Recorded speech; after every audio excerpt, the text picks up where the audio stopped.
Good morning बच्चों, कैसे हैं आप। चलिए स्वागत है आपका हमारे नए वीडियो में, नए लेक्चर में। लास्ट क्लास में हमने स्पेसिफिक कॉस्ट को कवर कर लिया था और आज हम स्टार्ट करने जा रहे हैं हमारा new concept weighted average cost of capital या फिर एवरेज कॉस्ट ऑफ कैपिटल। चलिए देखते हैं। अभी तक आपने क्या कैलकुलेट करना सीखा, के डी को आपने कैलकुलेट करना सीखा, के पी को, के ई और K R cost of retained earning. Last class में हमने स्पेसिफिक कॉस्ट का जो लास्ट टॉपिक था रिटेन अर्निंग को कंप्लीट कर लिया था। आज हम करने जा रहे हैं जो टॉपिक है वो कौन सा, WACC weighted average cost of capital. चलिए देखते हैं।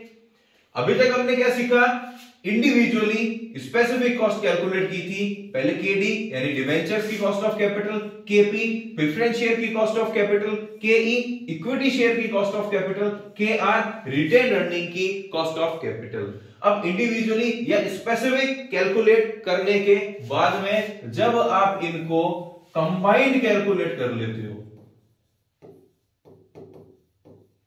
या मैं बोल लूं जब आप इनको ओवरऑल कैलकुलेट कर लेते हो तो उसी का नाम क्या हो जाता है आपका WACC यानी weighted average cost of capital, या फिर आप बोल सकते हो एवरेज कॉस्ट ऑफ कैपिटल। और इसके क्या नाम है, कंबाइंड कॉस्ट ऑफ कैपिटल भी आप इसे बोल सकते हो, या फिर ओवरऑल कॉस्ट ऑफ कैपिटल भी आप इसे बोल सकते हो। क्या बात समझ में आई क्या। पहले तो हमने स्पेसिफिक अलग अलग सबको निकालना सीखा था, अब एक साथ आप एक कॉस्ट ऑफ कैपिटल निकालेंगे और उसी को क्या बोल दिया, उसी को बोल दिया weighted average cost of capital, weighted average cost of capital.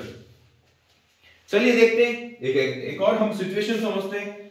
Company क्या करती है, डिवेंचर से, प्रेफरेंस शेयर से और इक्विटी शेयर से पैसा रेज करती है, पैसा रेज करती है।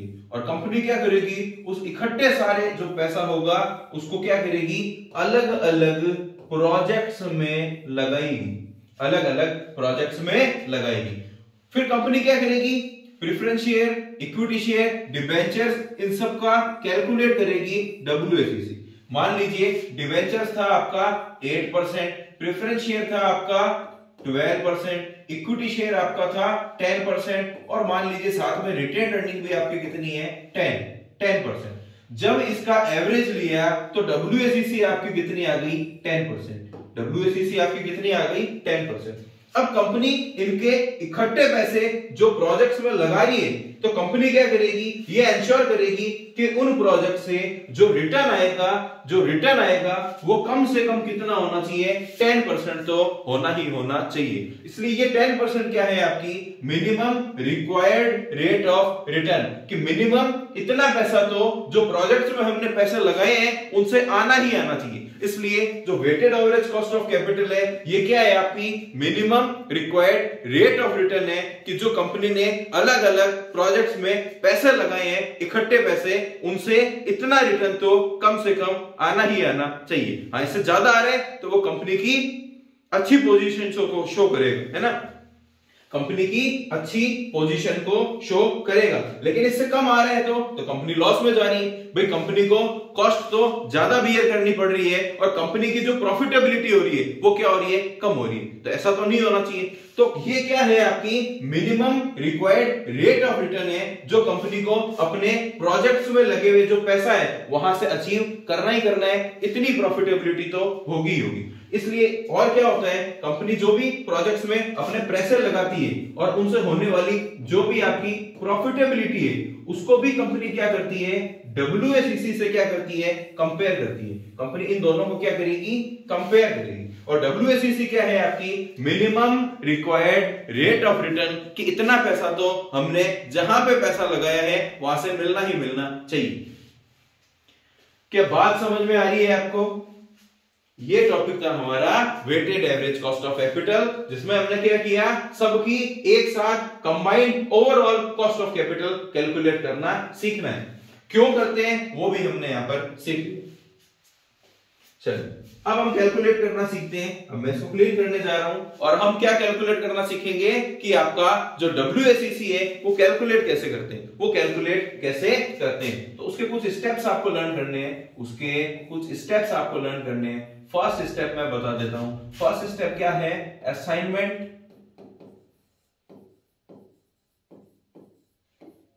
Assignment of wait,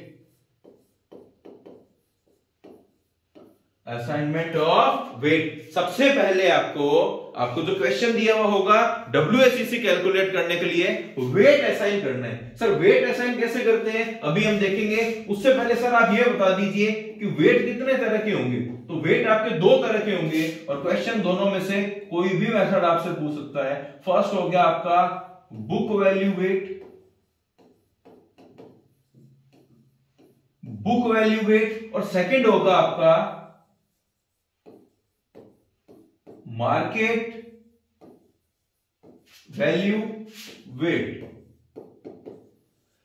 first step क्या है आपके WACC कैलकुलेट करने का कि वेट असाइन करना है। और वेट दो तरह से आप असाइन कर सकते हैं, बुक वैल्यू के अकॉर्डिंग भी और मार्केट वैल्यू के अकॉर्डिंग भी। सर समझाइए कैसे। तो मान लीजिए हम एक डमी एग्जांपल ले रहे हैं, हम एक डमी एग्जांपल लेते हैं, उससे हमें समझ में आ जाएगा। मान लीजिए आपके कंपनी का जो कैपिटल स्ट्रक्चर है, कैपिटल स्ट्रक्चर क्या होता है, जो शो करता है कि आपने कहां से मार्केट से कितना कितना पैसा ले रखा है और उसमें debentures, preference, equity, retained earning यानी रिजर्व एंड सरप्लस सब दिया हुआ होता है। ये कंपनी का मान लीजिए कैपिटल स्ट्रक्चर है। 10% डिबेंचर्स हैं आपके, कितने, मान लीजिए 5 लाख। 12% प्रेफरेंस शेयर कैपिटल है आपकी, वो है कितनी, तो ये भी मान लीजिए 5 लाख की। और आपके इक्विटी शेयर कैपिटल दे रखी है, और आपकी इक्विटी शेयर कैपिटल दे रखी है, वो कितनी दे रखी है, तो हमने मान लिया 10 लाख। तो हमने मान लिया 10 लाख। तो आपका जो वेट होगा, तो मैं बोलूंगा आपके कैपिटल स्ट्रक्चर का टोटल कितना है, आपके जो सोर्सेज हैं उनका टोटल कितना, 20 लाख। तो मैं क्या करूंगा, जो आपके डिबेंचर, प्रेफरेंस शेयर और इक्विटी का जो शेयर है उसको कैपिटल स्ट्रक्चर के अकॉर्डिंग क्या कर दूंगा, प्रोपोर्शनेट कर दूंगा। सर प्रोपोर्शनेट कैसे करते हैं, तो मैं लिखूंगा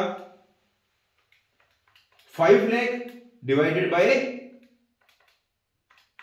20 लाख, ये कितना आ गया 0.25। तो मैं बोलूंगा इसका जो वेट है वो कितना है आपका 0.25। इसका भी जब मैं कैलकुलेट करूंगा तो सेम ही आना है, कितना 0.25, और इसका जब आप करोगे तो आ जाएगा 0.5। इस तरह से फर्स्ट स्टेप में सबसे पहले आपको क्या करना है, वेट असाइन करना है। सर ये तो आपने क्या किया, जो इंफॉर्मेशन दी हुई थी ना उसी से वेट असाइन कर दिया। तो ये कौन सा मेथड है हमारा, ये मेथड हो गया आपका बुक वैल्यू का।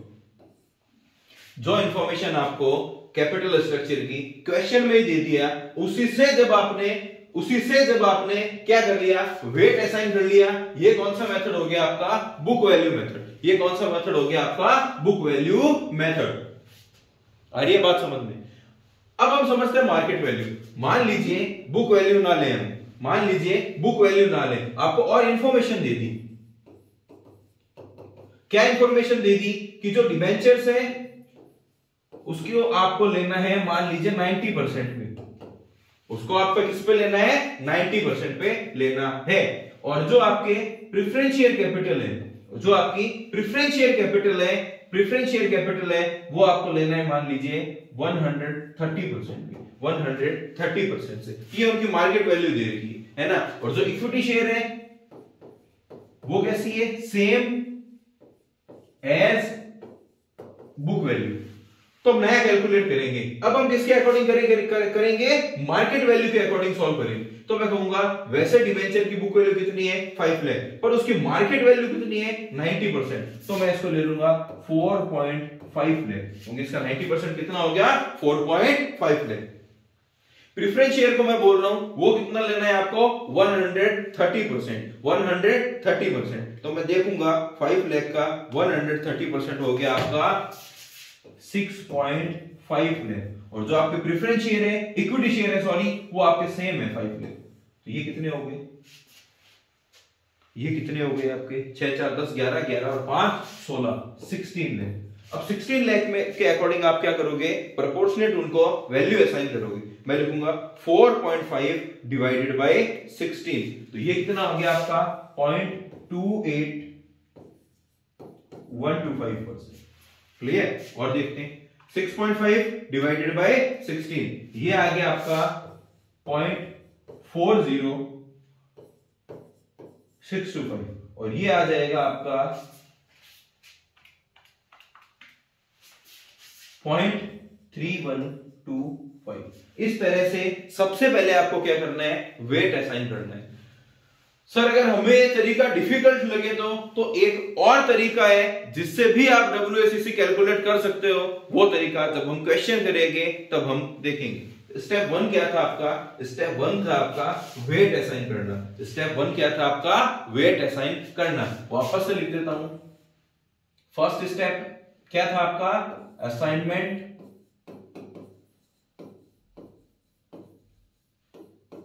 Assignment of wait,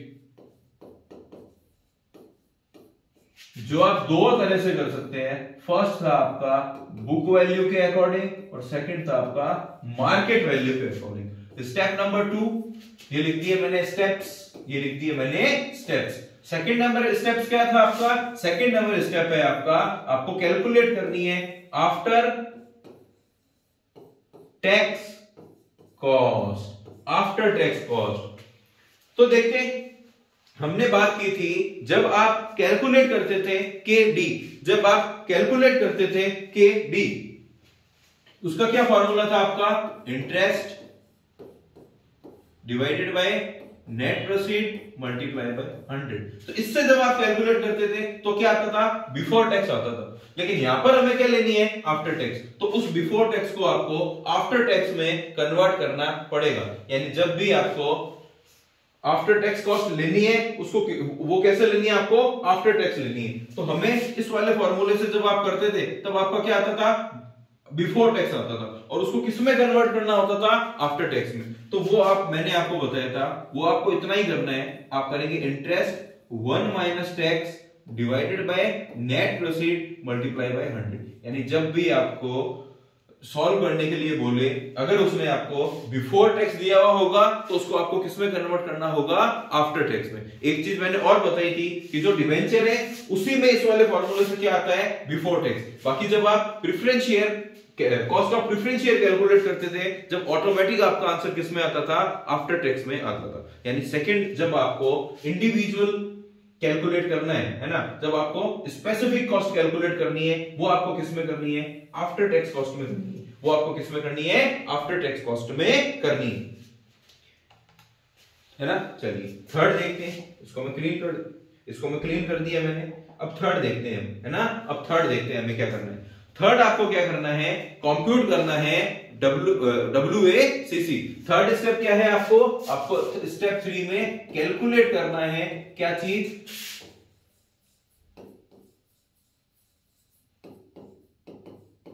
calculation of WACC। Calculation of WACC। चलिए समझते हैं। देखिए अभी मैंने आपको क्या बताया? सबसे पहले मैंने आपको बताया था स्टेप 1। स्टेप 1 में मैंने क्या बताया था? सबसे पहले आपको वेट असाइन करना है। तो जो भी वेट आप लेंगे, है ना, अलग अलग सोर्सेस के, और उसके बाद उसको आप मल्टीप्लाई करवा देंगे किससे? आफ्टर टैक्स कॉस्ट से। आफ्टर टैक्स कॉस्ट से, है ना। तो आ जाएगा आपका weighted average cost of capital. तो आ जाएगा आपका weighted average cost of capital. 3 step हमने बात की सीखने के लिए। फर्स्ट क्या? आपको वेट असाइन करना है, जो आप मार्केट वैल्यू, बुक वैल्यू दोनों के अकॉर्डिंग कर सकते हैं। सेकंड स्टेप मैंने आपको क्या बताया? सेकंड स्टेप मैंने आपको बताया, आप जब भी KD, KP, KE ये सब चीजें कैलकुलेट करेंगे, वो आपको किसमें करनी है? आफ्टर टैक्स कॉस्ट में कैलकुलेट करनी है, बिफोर टैक्स में नहीं करनी है। और स्टेप 3 क्या है हमारा? हम कैलकुलेशन या कंप्यूटेशन कर लेंगे किसका? WACC का। क्लियर? चलिए अब हम क्या करते हैं? चलते हैं हमारे प्रैक्टिकल क्वेश्चंस पे, क्योंकि अल्टीमेट आपको वहीं से समझ में आएगा। चलिए देखते हैं। बुक वैल्यू वेट करना कैसे है? आपको बुक वैल्यू के अकॉर्डिंग करना है। Following information is available with regard to the capital structure of Rajasthan ड्यू वेरीज लिमिटेड। ये आपको कैपिटल स्ट्रक्चर दे रखा है और ये आपको सोर्सेज दे रखे हैं कि कहां से आपने जो फंड्स हैं उनको रेज किया है। इक्विटी शेयर कैपिटल से कितना? 3,50,000। रिटेन अर्निंग से कितना? 2 लाख। प्रेफरेंस शेयर कैपिटल से कितना? 1,50,000। और लास्ट में डिवेंचर से कितना? 3 लाख। डिवेंचर से कितना? 3 लाख। ये आपको सोर्सेज दे रखे हैं, ये आपको अमाउंट दे रखा है। सबसे अच्छी बात इस क्वेश्चन की क्या है कि ऑटोमेटिक हमने जो अभी तक काम सीखा था, स्पेसिफिक जो कॉस्ट को कैलकुलेट करना सीखा था, कॉस्ट ऑफ कैपिटल, और वो भी यहां पर आपको सीधी सीधी दे दी, और वो भी किसमें दे दी, आफ्टर टैक्स में। तो स्टेप 2 हमने कैलकुलेट करना सीखा था, वो यहां पर सीधा सीधा ही दे दिया। तो हमारा जो वर्क है वो क्या हो गया, इजी हो गया और कम हो गया। चलिए देखते हैं। अब मैंने आपको बताई थी कि आपके दो मेथड्स होते हैं। फर्स्ट मेथड क्या था, चलिए देखते हैं सॉल्यूशन। मान लीजिए सबसे पहले आप हेडिंग लिखेंगे सोर्सेज। कौन कौन से सोर्स हैं, equity, share capital, retained earning, preference share capital, debenture. फिर आप लेंगे इनका अमाउंट, कितना, 3,50,000, 2,00,000, 1,50,000, 3,00,000। उसके बाद आप असाइन करेंगे इनको वेट। कैसे, तो सबसे पहले वेट में आपको क्या करना है, इसकी टोटल कैलकुलेट करनी है ना। देखिए 350, 150, 5 लाख और 3 और 2 5, तो टोटल हो गया आपका 10 लाख। टोटल कितना हो गया आपका, 10 लाख। अब मैं क्या करूंगा, 3,50,000 डिवाइडेड बाय 10 लाख करूंगा, तो यहां पर मेरा जो वेट है वो आएगा 0.35। 2 लाख डिवाइडेड बाय 10 लाख करूंगा तो आएगा मेरा 0.20। 1,50,000 डिवाइडेड बाय 10 करूंगा तो ये आएगा मेरा 0.15, और लास्ट में मेरा आ जाएगा 0.30। ये मैंने सबसे पहले क्या किया, वेट असाइन कर दिए। और इंडिविजुअली जो आपके वेट है आप इसको मल्टीप्लाई कर दोगे after tax cost of capital की रेट से, तो आपके पास आ जाएगा after tax cost of capital का अमाउंट। चलिए करते हैं। आफ्टर टैक्स कितने दिए थे आपको, सीधी सीधी दे दी, 0.12, 0.10, 0.13, 0.09। आइए कैलकुलेट करते हैं। 0.35 मल्टीप्लाई 0.12, यह आ रहा है आपका 0.042। नेक्स्ट 0.2 मल्टीप्लाई 0.1, यह आ रहा है आपका 0.02। 0.15 मल्टीप्लाई 0.13, यह आ रहा है आपका 0.0195, और लास्ट में आपका 0.30 मल्टीप्लाई 0.09, ये आ रहा है आपका 0.027। अब हम इन सब का टोटल लेंगे, वो होगा आपका WACC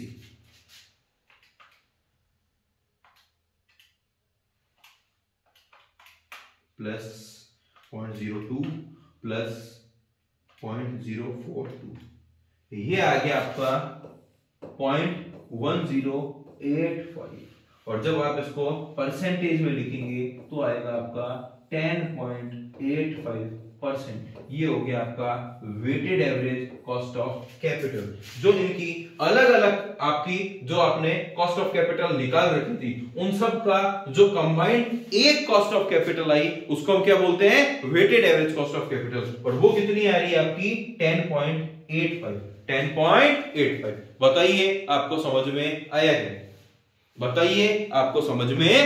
क्या? मैं साइड में हो जाता हूं, आप स्क्रीनशॉट ले सकते हैं। आई होप आपको समझ में आया होगा।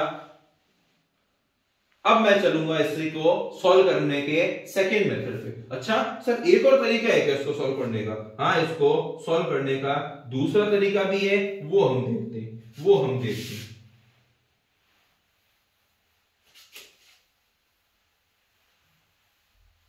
है ना, हम देखेंगे इसको सॉल्व करने का दूसरा तरीका।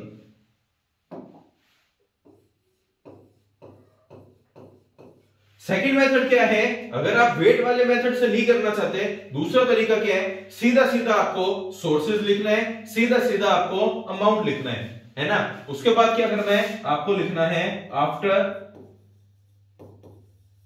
टैक्स कॉस्ट ऑफ कैपिटल की रेट जो आपको दे रखी है कितनी 0.12, 0.10, 0.13 और 0.09। सीधा सीधा आपको अमाउंट से मल्टीप्लाई करवाना है आफ्टर टैक्स की रेट से। तो हमारे पास आ जाएगा कॉस्ट ऑफ टैक्स की cost of capital after tax का अमाउंट। देखते हैं कितना आ रहा है 3,50,000 मल्टीप्लाई 0.12, ये आ गया आपका 42,000। 2 लाख मल्टीप्लाई 0.10, ये आ गया आपका 20,000, ये आ गया आपका 20,000। 1,50,000 मल्टीप्लाई 0.13, ये आ गया आपका 19,500। और लास्ट में 3 लाख मल्टीप्लाई 0.09, ये आ गया आपका 27,000। सबसे पहले आपको क्या करना है, आपकी जो अमाउंट आपको गिवन है और आफ्टर टैक्स कॉस्ट आपको गिवन है, हो सकता है आफ्टर टैक्स कॉस्ट आपको इंडिविजुअली सबका कैलकुलेट करना पड़े। तो यही तो हमने इतने दिनों में सीखा था कि स्पेसिफिक कॉस्ट को अलग अलग कैसे कैलकुलेट करते हैं और उसको कन्वर्ट करना किसमें, आफ्टर टैक्स में। तो ये तो हमने इतने दिन में सीखा ही था। इस क्वेश्चन में तो आपके सौभाग्य है क्या कि वो आपको गिवन है। हमें क्या करना है, अमाउंट को सीधा सीधा आफ्टर टैक्स से मल्टीप्लाई करवाना है और हम देखेंगे उसकी टोटल कितनी है 27, 19,500, 20,000 और लास्ट में 42,000। वापस से देखता हूं 42,000 प्लस 20,000 प्लस 19,500 और लास्ट में 27,000, ये आ गया आपका 1,08,500। अब आपको क्या करना है, जो आपकी cost of capital after tax I है 1,08,500, इसमें डिवाइड कर देना है। टोटल अमाउंट कितना था आपका, ये था आपका 10 लाख। ये आपका कितना था, ये था आपका 10 लाख और मल्टीप्लाई कर देना है 100, तो ये भी आपका कितना आएगा 10.85%। सर किसी भी मेथड से करें सॉल्यूशन तो सेम आएगा ना। यस, हमारा जो WACC है ये आना है बिल्कुल सेम। मैं आपको इस मेथड पे जाने के लिए बोलूंगा क्योंकि ये मुझे थोड़ा सा क्या लगता है, कैलकुलेशन में इजी लगता है। ये मुझे कैलकुलेशन में क्या लगता है, इजी लगता है कि हमें सीधा अमाउंट को आफ्टर टैक्स रेट से मल्टीप्लाई कराना है। तो आफ्टर टैक्स का अमाउंट आ जाएगा, उसमें आप टोटल अमाउंट का डिवाइड करो, मल्टीप्लाई करो 100 और आ जाएगा आपका WACC। आई होप आपको समझ में आ रहा होगा, बिल्कुल इजी है। तो चलिए हम चलते हैं हमारे नेक्स्ट इलस्ट्रेशन पे।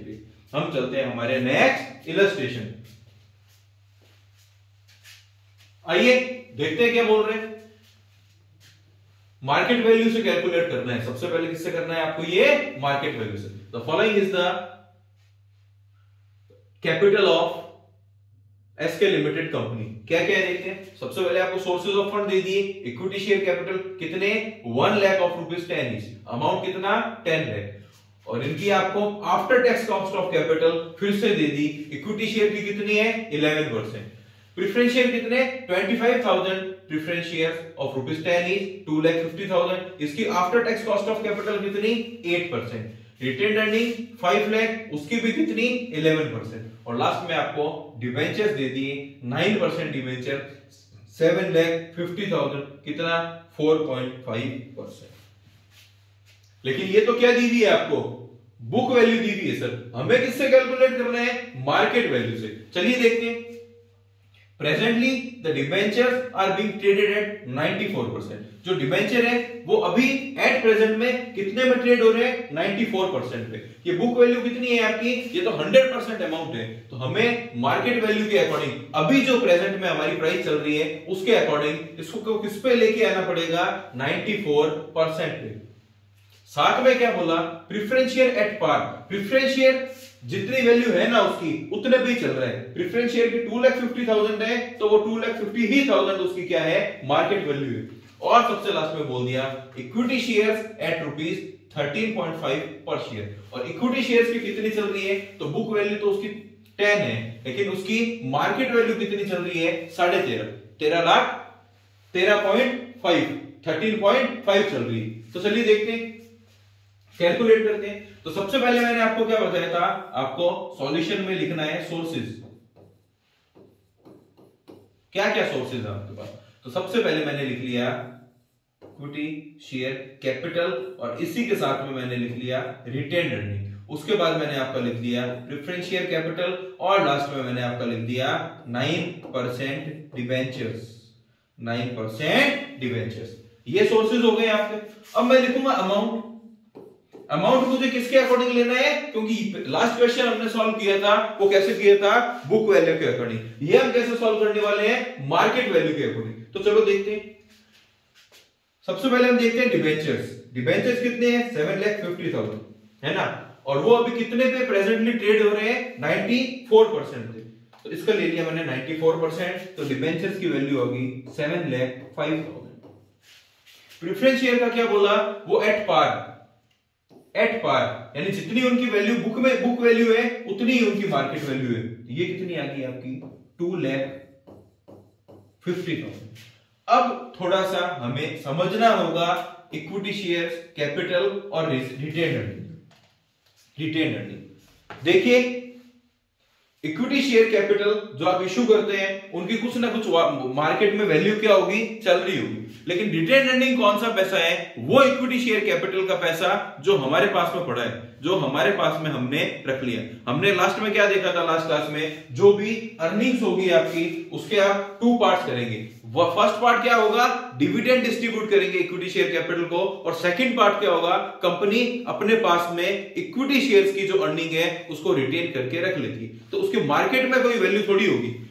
तो यहां पे हमें क्या करना है? यहां पे हमें क्या करना है? जो इक्विटी शेयर कैपिटल की वैल्यू होगी वो ही आपको रिटेन अर्निंग की वैल्यू माननी है, और जो इक्विटी शेयर कैपिटल की मार्केट में वैल्यू होगी उसी को प्रोपोर्शनेट करके आपको रिटेन अर्निंग में भी डाल देना है। सर समझ में नहीं है, तो हम हमारे जो ये पॉइंट दे रखा है इसी से समझते हैं। आप सबसे पहले ये देखिए, जो इक्विटी शेयर है वो अभी मार्केट में कितने हैं? 13.5 रुपए, और शेयर्स हैं कितने? 1 लाख, और शेयर्स हैं कितने? 1 लाख। एक शेयर की कीमत कितनी? 13.5 रुपए, है ना, और अभी तक हमने शेयर्स इशू कर कितने रखे हैं? 1 लाख। तो सबसे पहले मैं लूंगा टोटल अमाउंट कितना आ जाएगा?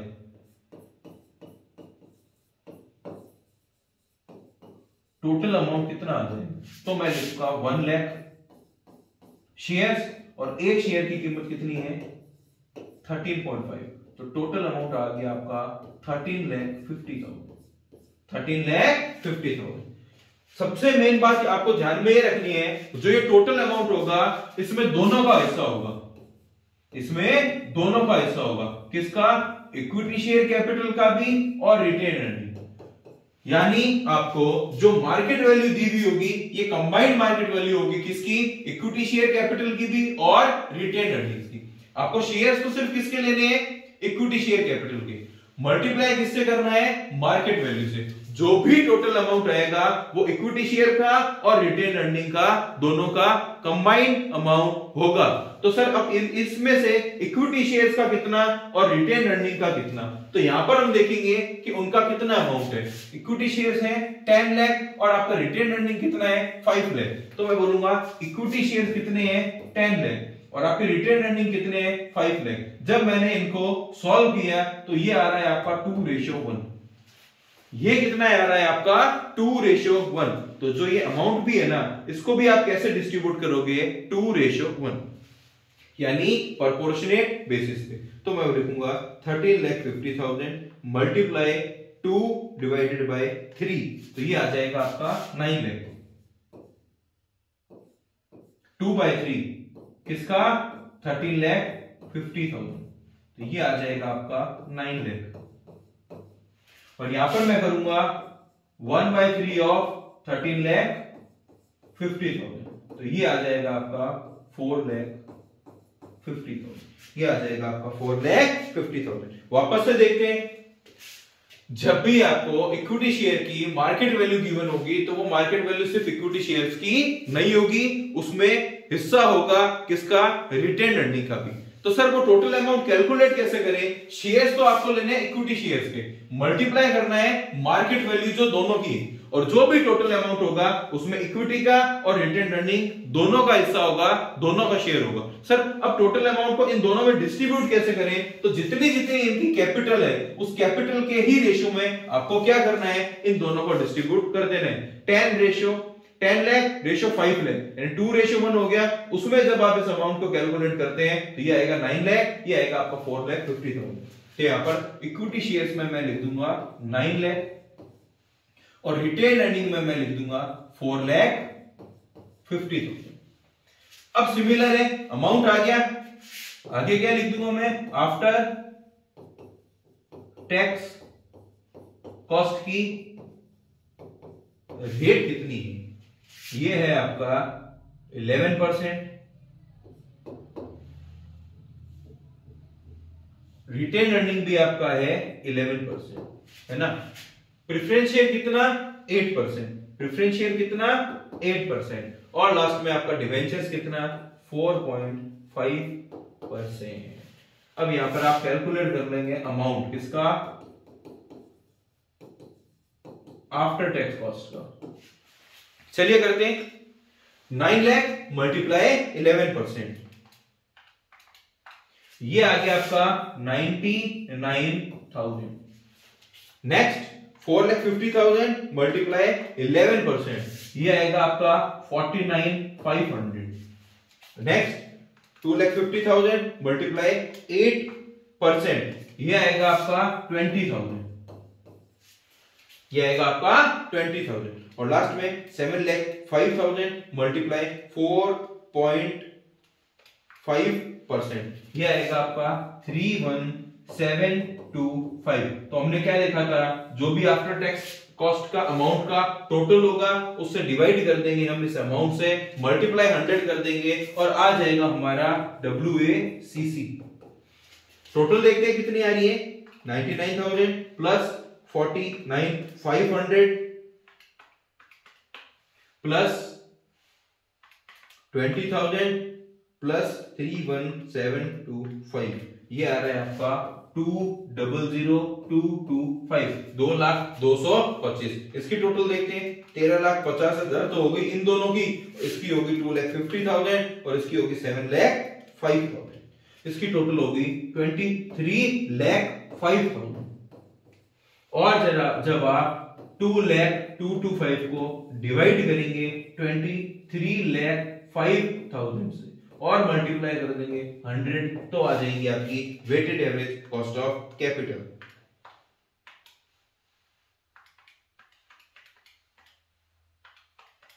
जो आ गई आपकी 8.686%। क्या समझ में आ रहा है? पक्का, कोई दिक्कत नहीं है। इस वाले क्वेश्चन में एक ही पॉइंट हमें मेन समझना था, क्या कि जब भी आप इक्विटी शेयर्स को मार्केट वैल्यू से मल्टीप्लाई कराएंगे उसका जो भी टोटल अमाउंट होगा वो अमाउंट सिर्फ इक्विटी शेयर कैपिटल का नहीं होगा, उसमें रिटेन अर्निंग भी इंक्लूड होगा और हमें उनको प्रोपोर्शनेट बेसिस पे दोनों को बांटना है। तो इस टोटल अमाउंट को इन दोनों में बांटेंगे कैसे, इनके कैपिटल के रेशियो में, 10 लाख और 5 लाख के रेशियो में हमने इनको बांट दिया। समझ में आ रहा है? आप स्क्रीनशॉट ले लीजिए, मैं साइड में हो जाता हूं। चलिए इस क्लास में इतना ही करते हैं, है ना। नेक्स्ट क्लास में हम इसके जो रिमेनिंग इलस्ट्रेशंस हैं वो सॉल्व करेंगे। आज के लिए इतना ही, थैंक यू।